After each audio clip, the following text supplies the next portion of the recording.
성도 여러분, 오늘도 주님 주시는 평안이 여러분 각자와 가정 가운데 가득 임하시기를 간절히 기도합니다. 우리가 인생을 살다 보면 누군가로부터 모함이나 또 악담을 들어서 굉장히 괴로운 때가 있는데요. 성도 여러분들은 이런 힘든 경험이 없기를 바랍니다.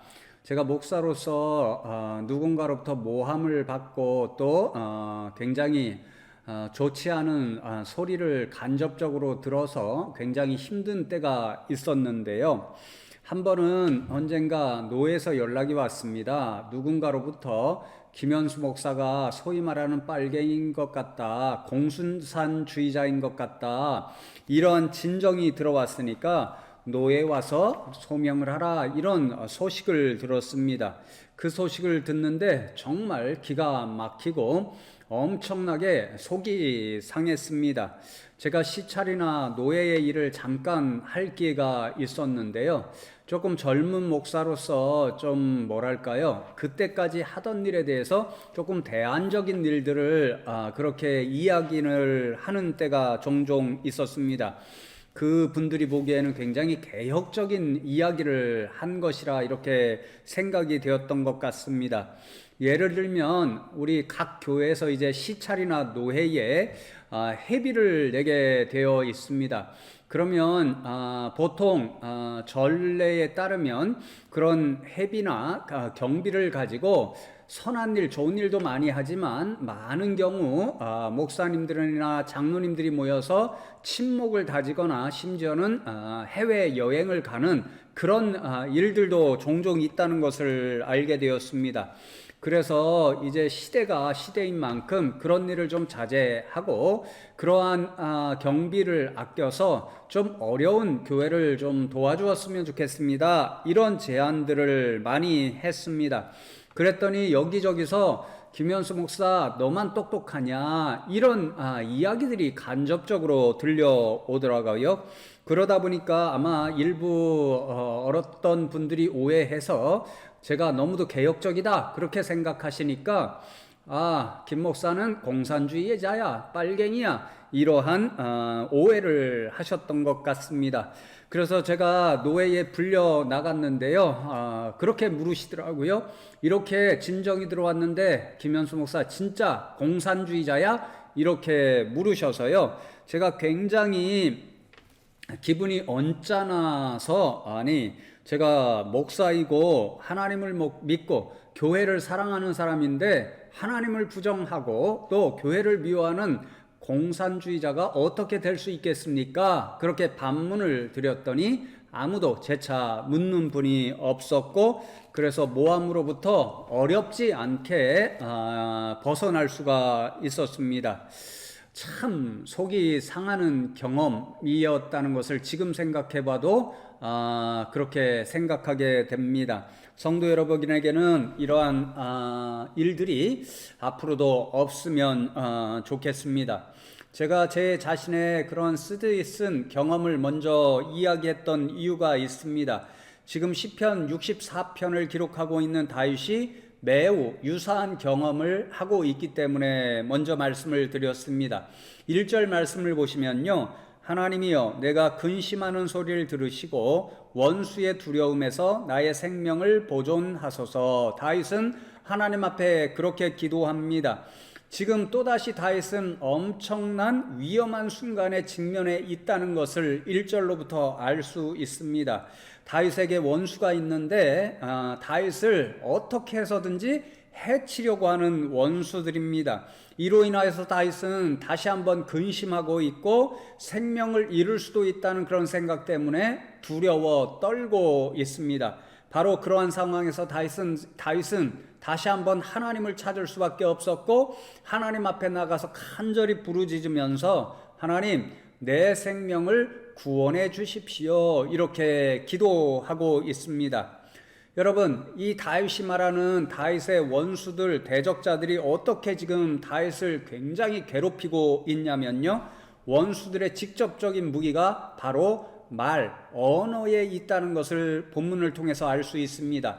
2절로부터 7절까지가 이 다윗을 해치고자 하는 원수들이 어떻게 말이라는 도구로 다윗을 굉장히 괴롭게 하고 있고 다윗에게 위협과 협박을 가하고 있는지 알 수 있는데요. 2절 전반절에 보시면 주는 악을 꾀하는 자들의 음모에서 나를 숨겨주시고 이렇게 기도합니다. 여기서 음모라는 말은요, 비밀스러운 대화 혹은 비밀스러운 모임을 의미합니다. 지금 원수들이 다윗을 해치기 위해서 악한 일을 모의하며 꾀하고 있는데요, 그것을 위해서 비밀스럽게 서로 모이고 비밀스럽게 대화를 통해서 그런 악한 꾀, 모의를 만들어내고 있다, 이런 뜻이 되는 거죠. 이어서 3절 말씀해 보시면 그들이 칼같이 자기 혀를 연마하며 화살같이 독한 말로 겨누고 이렇게 말씀합니다. 다윗은 원수들이 지금 사용하고 있는 언어 말을 칼과 화살, 특별히 이 화살은 독이 묻어있는 독화살을 의미합니다. 그러니까 칼과 화살에 그들의 말을 비유했다라는 것은요, 칼과 화살이 바로 사람을 해할 수 있는 무기잖아요. 원수들이 자신들의 말을 그런 것과 같이 사용하고 있다라는 거죠. 연마한다는 것은 우리가 칼을 갈잖아요. 그렇게 날카롭게 칼을 가르면 언제든지 누군가를 죽일 때 살인 무기로 사용할 수가 있습니다. 또 화살을 겨눈다 하는 것도 어떤 누군가를 정조준을 해서 겨누고 있다는 것이고, 놓기만 하면 그 화살로 누군가를 해칠 수가 있다, 이런 뜻입니다. 그러니까 지금 다윗의 원수들은요, 어떻게 해서든지 다윗에게 치명적인 해를 가하기 위해서 악한 말, 악한 모의를 지금 정교하게 칼을 갈듯이, 연마하듯이, 그리고 화살을 정조준하듯이 다윗을 해하려는 그 모든 생각으로 그러한 모의를 하고 있다, 이런 상황이 되는 거죠. 또 5절 말씀해 보시면 그들은 악한 목적으로 서로 격려하며 남몰래 올무놓기를 함께 의논하고 라고 말씀합니다. 말에 대한 두 가지 언어가 등장하잖아요. 격려와 또 의논입니다. 보통 격려하고 의논하는 일은 좋은 일에 사용합니다. 누가 나쁜 일을 위해서 격려하고 또 논의하기 위해서 모이는 사람들이 있겠습니까? 그런데 지금 다윗을 해치려고 하는 원수들은요, 나쁜 일을 도모하기 위해서 서로 격려합니다. 야, 우리 다윗을 죽이자. 우리는 정말 어떤 우리가 생각과 지혜를 모으면 다윗을 꼼짝없이 죽일 수 있고 해칠 수 있어. 이렇게 서로 격려하면서 의논하고 있는 그런 악한 모습을 보이고 있는 거지요. 여러분, 마지막으로 6절의 말씀해 보시면 그들은 죄악을 꾸미며 이루기를 우리가 묘책을 찾았다 하나니 각 사람의 속뜻과 마음이 깊도다, 이렇게 말씀합니다. 깊도다라는 말을 찾아보니까요, 교활하다 하는 뜻으로 옮길 수가 있습니다. 이 악인들이 참 교활하다, 이런 말인 거죠. 교활한 악인들이 모여서 이제 드디어 다윗을 해치려는 그런 계책, 묘책을 만들어냈다고 서로 자랑하고 이야기하고 있다는 말인 거죠. 선한 일을 꾸미고 말하는 것을 자랑해야 되는데 악한 일을 꾸미고 그것을 자랑하고 있으니까 교활한 인생들입니다, 그렇게 하나님 앞에 고발하고 있습니다. 바로 이러한 이유 때문에 다윗은 지금 엄청난 근심, 상심 가운데 있는 것이고 그들을 두려워할 수밖에 없습니다. 그래서 다윗은 다시 한번 하나님께로 나아가고 있는 것이고 하나님 앞에 간절히 기도하기를, 하나님, 이 원수들의 손에서 제 생명을 지켜주십시오. 이들의 악한 말과 악한 이 계략으로부터 저를 건져주십시오. 그렇게 기도합니다. 왜냐하면 다윗은 이런 상황 가운데서 자신이 의지하고 자신을 구원해 주실 분은 오직 하나님밖에 없다는 믿음, 그 확신을 가지고 있기 때문에 그렇습니다. 그 확신이 표현되어 있는 말씀이 7절과 8절의 말씀입니다. 그러나 하나님이 그들을 쏘시리니 그들이 갑자기 화살에 상하리로다. 이러므로 그들이 엎드러지리니 그들의 혀가 그들을 해함이라. 그들을 보는 자가 다 머리를 흔들리로다. 이렇게 말씀합니다. 여러분, 한마디로 말씀드리면요, 이 7절과 8절에서 다윗이 하나님을 향하여 가지고 있는 확신이 있습니다. 지금 원수들과 다윗 사이에 일어나고 있는 이 일 가운데 하나님께서 친히 개입하여 주셔서 원수들은 이제 다윗을 꼼짝할 수 없게 만들고 해할 수 있는 그러한 묘책을 만들어냈다, 이렇게 자랑하고 있지만, 그러나 하나님께서 그 상황을 완전히 역전시켜 주신다, 이런 믿음인 거죠. 그들의 혀가 그들을 해함이라. 이 말씀이 기가 막힌 표현이잖아요.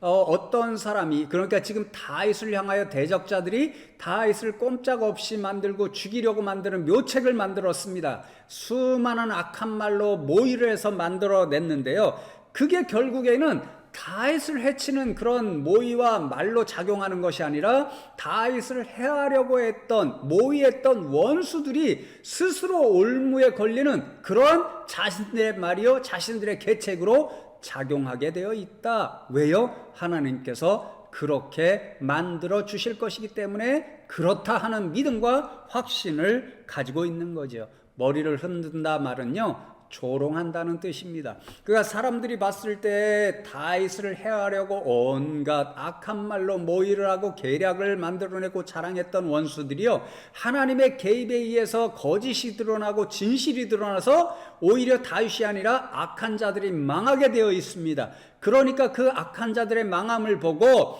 다 머리를 흔들면서 조롱하고 그렇게 하는 역사가 펼쳐질 것이다 하는 그러한 말인 거죠. 그래서 오직 이러한 일들을 생각하는 의인들은 하나님을 두려워하는 가운데 하나님만 의지하는 믿음의 사람들로 살아가야 한다는 것을 다윗이 마지막으로 교훈하여 줍니다. 여러분, 저는 이 다윗의 교훈의 말씀을 묵상하면서 두 가지를 생각해 보았는데요.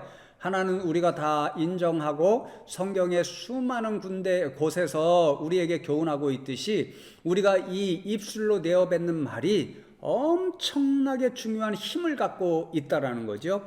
우리가 흔히 이야기하는 것처럼 말 한마디로 어떤 사람을 죽일 수도 있고 그 사람을 살릴 수도 있는 엄청난 힘을 가지고 있는 것이 우리의 입술로 내어받는 이 말이라는 거죠.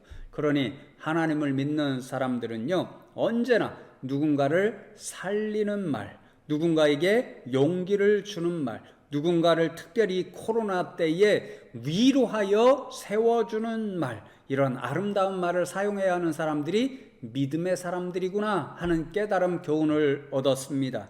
두 번째로는요, 거짓은 결단코 진실을 이길 수가 없다는 사실을 깨달았습니다. 다윗의 대적자들은요, 온갖 음모와 거짓과 술수로 다윗을 해하려고 하였습니다. 스스로는 자랑을 합니다. 우리가 완벽하게 다윗을 해칠 수 있는 계략을 마련했다, 그렇게 생각했지만 그것은 착각이었습니다. 결국 자신들이 올무에 걸려서 실패로 끝나고 말았고 망하게 되어 있습니다. 왜냐하면 하나님께서 개입하셔서 거짓을 드러내시고 진실이 승리하게 해 주실 것이기 때문입니다. 그러므로 믿는 사람들은 항상 거짓의 편이 아니라 진실과 진리의 편에 서서 살아가야 하는 사람들입니다. 저와 여러분이 이런 교훈을 기억하고 아름다운 말을 내어 뱉으며 살아가는 사람들, 항상 거짓이 아니라 진실과